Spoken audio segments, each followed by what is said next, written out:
So I hope you've had a lovely Easter break and are enjoying the change in season. Everything's warming up. It's a bit more blustery and energized out there, a little bit more sunny. And you might be facing questions like, oh, can we go to the park? Or can I see my friends? Can I stay out a bit longer? And why not? And it's not that anything is wrong. Of course, it's not. It's just that suddenly everything needs a decision. And where your child is, feeling the change of season and a bit more energized and wanting to get out into the world a bit, that's obviously a really healthy sign.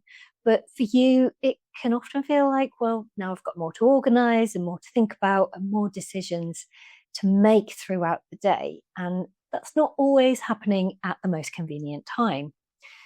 And it's not usually the question itself that's hard, it's being asked before you've had a chance to think it through. So you're trying to decide things like what's realistic today, what else is going on, what does my child actually need here, and what do I have the energy for, all in the space of a few seconds.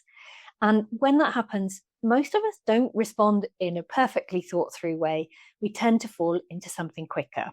Either you say yes straight away and then feel frustrated later, or say no quickly and it might come out a bit sharper than you meant, or maybe you try and explain everything and it turns into a long back and forth, or you change your mind halfway through and your child protests and you're left feeling worse. And it's not because you didn't know what to do, it's because you didn't have a moment to think first.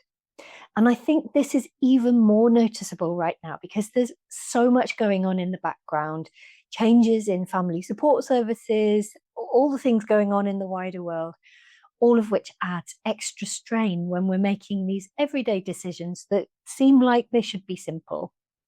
So instead of thinking, oh, I need to handle these decisions better, it can help to see it as I'm being asked to give an answer before I've had space to think.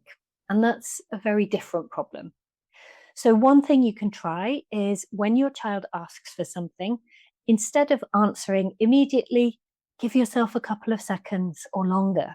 You can say things like, let me think about that, or I'll decide in a minute, or I need to check a couple of things first.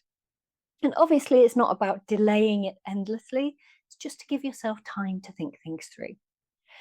When you're put on the spot, it's not about whether you say yes or no, it's about how you respond in a way that actually works for your child and for you. And that becomes much easier when you're not deciding on the spot.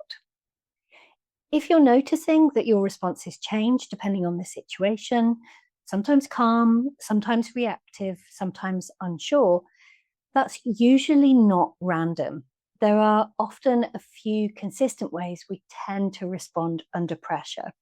And when you can see your own pattern more clearly, these moments start to feel a lot easier to handle.